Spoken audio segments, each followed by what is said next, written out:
ひよっこパイロットが撃墜王を目指すモッキーのエースパイロットを見ていただき誠にありがとうございます。今回の DCS ワールドは無料の機体を飛ばそう TF51D 着陸編です。有料の機体を購入する前にまず自分のパソコンで試してみたい方向けに動画を作ってみました。そのためこれからお届けする無料で飛ばそうシリーズは基本的には高いフライトスティックを使わずに安いゲームパッドで飛行します。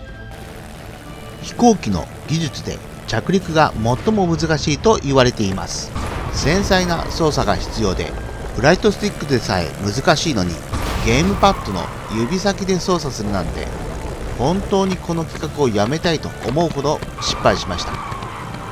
あまり綺麗な着陸ではないんですが、それでもなんとか着陸できるようになったので、その操作に関して説明したいと思います。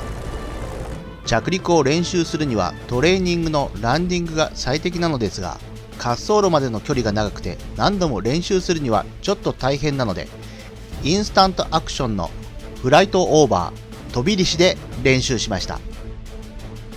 これは滑走路上空からスタートするので、飛び石湖で反転して滑走路のランディング体勢に入ります。エンジン RPM コントロールレバーは特に操作せず2700回転を維持します。着陸まで常にスロットルを調整して速度を維持します。速度を落としたいのでスロットルを絞ってマニホールド圧力を下げます。着陸に限らず飛行機の姿勢を安定させるために重要なのがトリムの設定です。エルロン、エレベーター、ラダーの各トリムのキーボードの割り当ては画面に表示されているキーです。ちなみにゲームパッドではエレベーターが方向キーの上下、エルロンが方向キーの左右に設定しています。飛び石湖の上空を旋回しながらスピードを徐々に落として待機速度計が250マイルになるようにします。本来ならオーバーヘッドアプローチといって戦闘機によく見られる飛行場へのアプローチ方法で着陸よりも比較的高い高度、速度で滑走路上空に接近し、滑走路上で大きく180度旋回を行い、減速かつ高度を下げつつトラフィックパターンに進入する。飛行場上空まで速度と高度を維持することができるため、万が一敵戦闘機が接近するなど不測の事態が起きても迅速に対応することが可能な利点がありますが、正直ひよっこパイロットでゲームパッドではそれを行うのは難しくて、普通に滑走路手前からのランディングになります。さてそろそろ待機速度計が200マイルを切り始めたので、ランディングギアを下ろして主脚を出します。ランディングギアの上げ下げはキーボードでは G キー、ゲームパッドでは右スティックの同時押しの方向キー下に設定しています。ランディングギアを下ろすと機体も下に向こうとするので、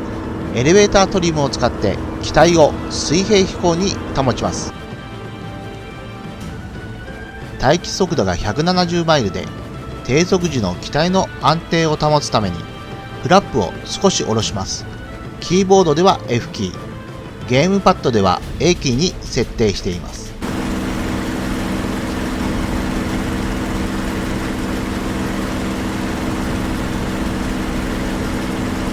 残りのフラップも全て下ろしてファイナルアプローチに入ります。速度を急激に落とすと滑走路手前で失速してしまうので、スロットルを調整しながら120マイルまで徐々にスピードを落としていきます。速度計と昇降計を確認しながら急激に速度と高度が落ちないように注意しながら降下します。意識を指先に集中して機体を安定させながら滑走路ギリギリの高度にしてスロットルをさらに絞り、速度90マイルを切ったところから機体が沈み込みます。機首を少し上げて主脚と尾輪が同時に設置する3点着陸を心がけながら優しく設置させます。スロットルをオフにして機体が止まるのを待ちます。P47 サンダーボルトの場合は機体が重く着陸速度が速いので、それに比べると機体が軽い分楽なはずなんですが、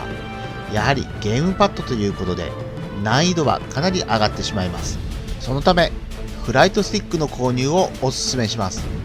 その方が全然楽ですし、きっと楽しめると思います。今回の DCS ワールド無料の機体を飛ばそう TF51D 着陸編はいかがでしたでしょうか。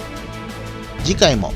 この無料で飛ばそうシリーズが続きますので、よろしければチャンネル登録をお願いします。最後まで見ていただき誠にありがとうございました。また次回もよろしくお願いします。